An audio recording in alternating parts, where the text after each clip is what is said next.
오늘은 우정에 대해서 알아보겠습니다. 일반적으로 우정은 자발적이고 자유롭게 선택한 관계라고 생각합니다.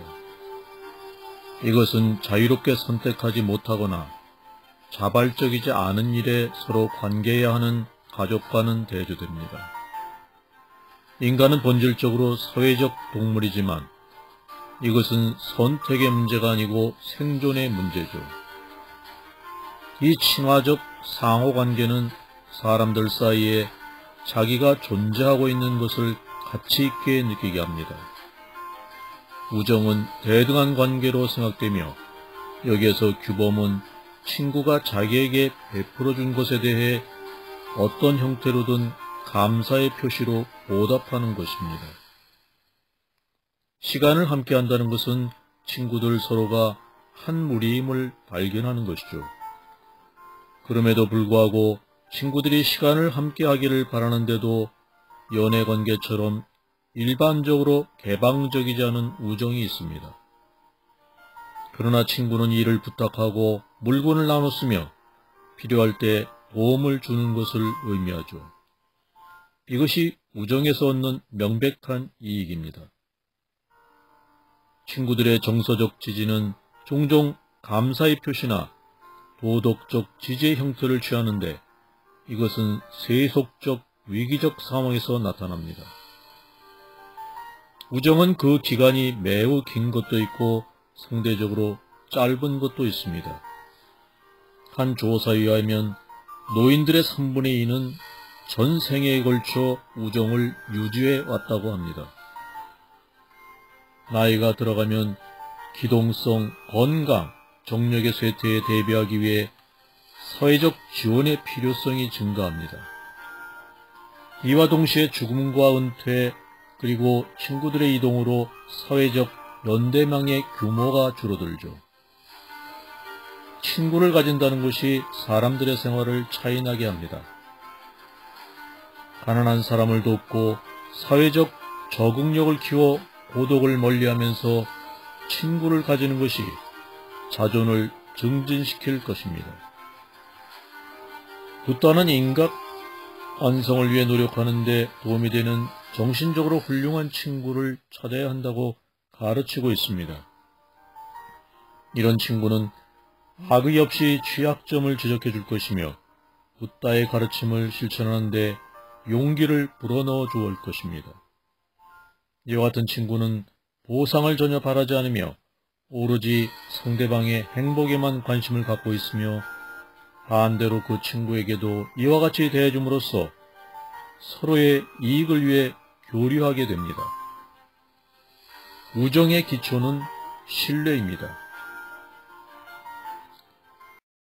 말이라는 선물은 사람이 가진 얼마나 독특한 능력인가.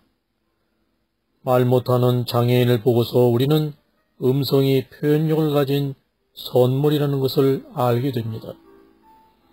인간의 음성만큼 표현력이 다양한 악기는 없죠. 말을 통해 우리는 의사소통 방법을 찾게 되고 언어를 발전시켰습니다. 생각을 혀로시로 담아낼 때 두려워할 필요는 없지만 주의해야 합니다. 생각 없이 아무렇게 뱉어낸 말은 혼란을 일으키죠.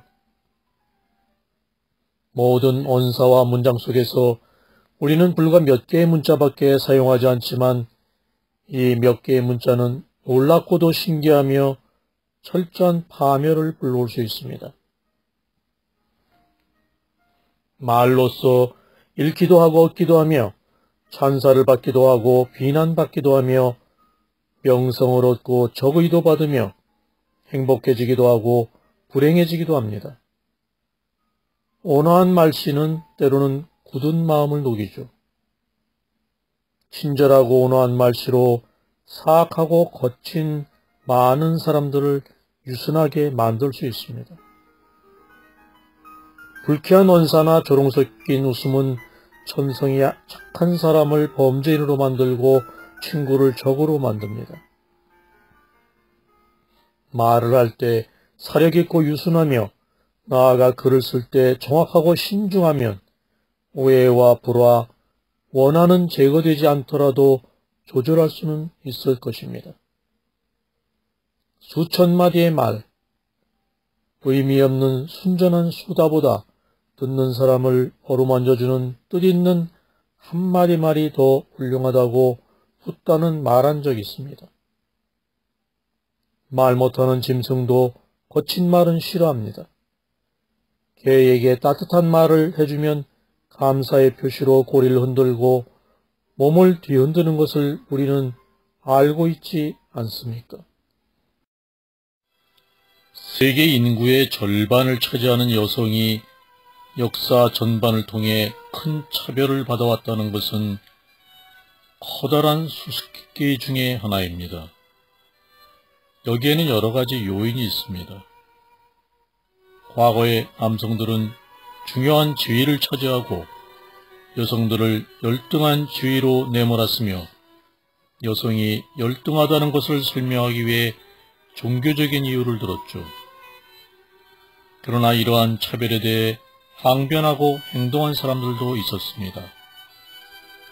그 예로 붓다는 비구니 승가를 창설한 세계 최초의 종교 지도자였습니다.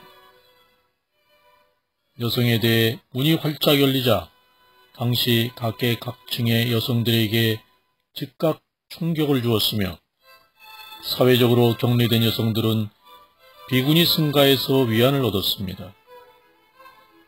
여성은 영적으로나 지적으로 남성과 동등하며 어머니로서 뛰어난 역할을 한다고 붓다는 공언했습니다. 여성은 아내로서 남편의 동반자 지위에 있습니다.